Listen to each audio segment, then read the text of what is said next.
Hey guys, so today we'll be doing a watercolor paint along where we will be painting some lily pads. Welcome to my channel, Creatively Me with Bree. You guessed it, I'm Bree.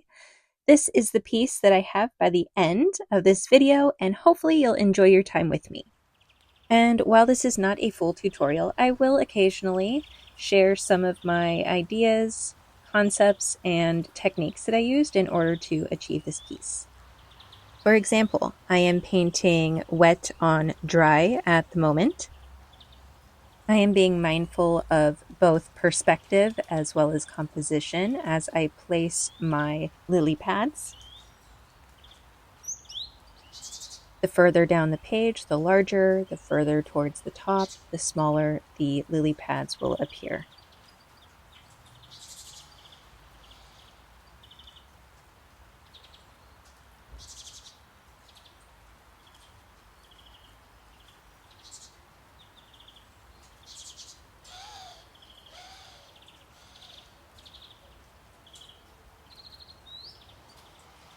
Here I am just dropping in a slightly darker green to start to get some color variation on the lily pads because they would not be one-dimensional in color. If you're interested in what watercolor set I'm using the 100 Grabby watercolor set.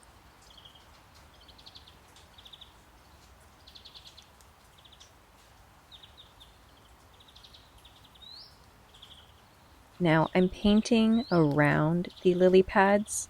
I try not to touch them until they are 100% dry. So I'm just moving and painting around them. The water towards the top, I want it to be very light blue. And in the center here, I want it to be a bit darker and have some blues as well as greens.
Here I'm adding darker colors as well as ripples to the water.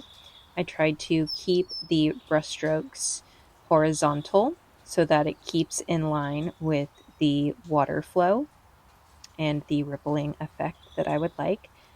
Right now I am working on wet, so you can see how easily this color is moving on the paper as well as blending in with the previous color. Here I'm lifting a little bit just to take out some of the intensity.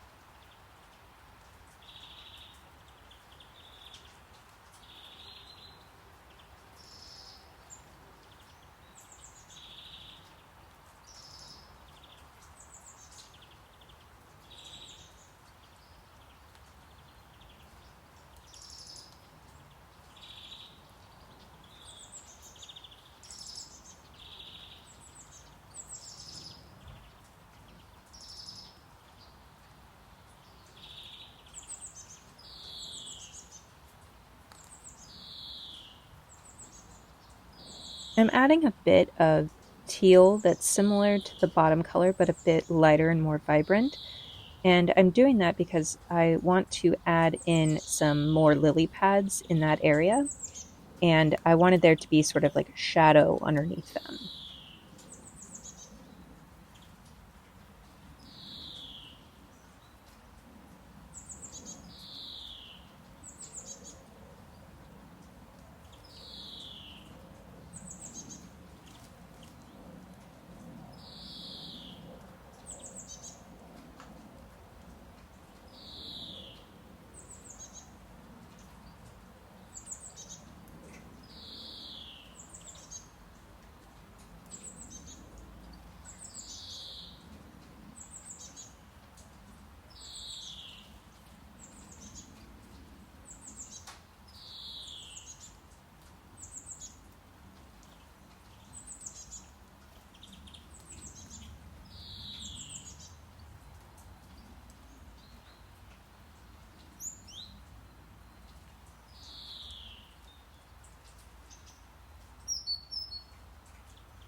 Here is where I begin to add in the lily pads that I was talking about, where they're just a bunch of little ones all clustered together off in the distance.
At this point, the lily pads are fairly dry, so I am now essentially painting wet on dry so that I can get some additional details and keep those brush strokes without them blending in too much with the paint that's already been laid down there.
Now that everything is dry, I'm going over with very light paint and even lifting in some areas to create sort of this effect of the water rippling.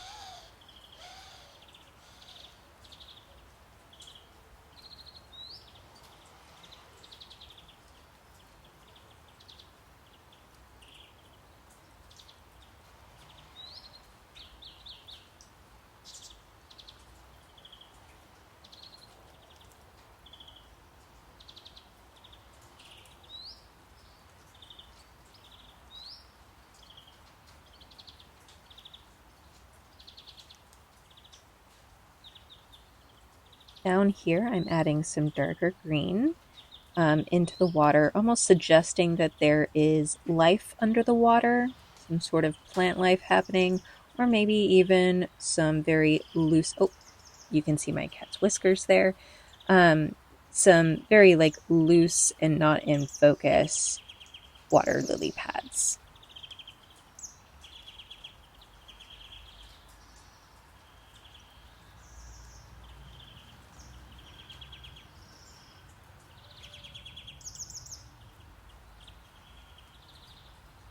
Aside from my cat's shadow, I am also going to be adding in some more defined details on these front lily pads to really push them to the forefront of this piece.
So the good news is we're actually about to be done with this part and we'll be able to do the untaping.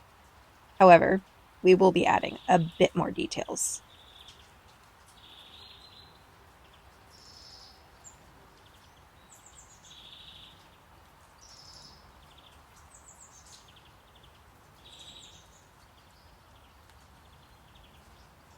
Now, this part is obviously optional, but I personally enjoy having a painting where some of the nature pieces go outside of the white border. I just feel like it sort of brings nature outside of the piece, and nature is sort of, right, it has a mind of its own. And so I really do enjoy having just some of the details sort of flowing outside of that border. But that's just me. And if that's not for you, that's totally fine.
Again, I don't really go crazy with the details, just subtleties that, sort of hint to how nature, does its thing. And here's the finished product. Let me show you what I used as my initial practice, this little tiny piece there. I started learning watercolor about 2 years ago, and I still am playing around and figuring out how to make pieces like this come together. If you enjoyed this, please make sure to subscribe, like, comment, and I'll see you guys at the next tutorial or paint along with me.